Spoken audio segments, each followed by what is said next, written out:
Ang sugat sa katawan matapos mahulog kanina ang sinasakyan niyang SUV sa isang palayan sa Urdaneta, Pangasinan. Yan ang report ni Aubrey Carampel. Wasak ang sasakyan ni Joyce Jimenez matapos maaksidente pasado alas 2 kaninang madaling araw sa Urdaneta, Pangasinan.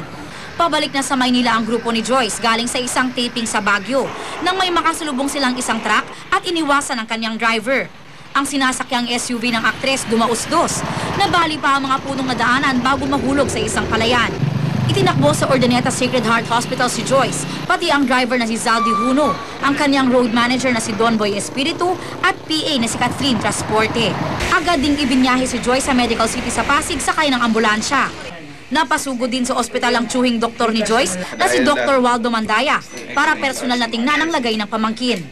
Ayon naman sa attending surgeon ni Joyce, bukod sa sugat sa noo at mga pasa sa hita at tuhod, wala naman daw fracture at seryosong pinsalang tinamo ang aktres. The present time, lahat ng x-rays ni Joyce, pati yung physical exam niya, physical exam ng abdomen, lahat naman is normal. So, ang main problem lang ngayon is isusuture yung lacerations niya sa forehead, and after that, most probably tomorrow, we can discharge her. Pinayuhan ng doktor si Joyce na magpahinga muna ng 1 linggo. Aubrey Carampel, nakatutok, 24 oras.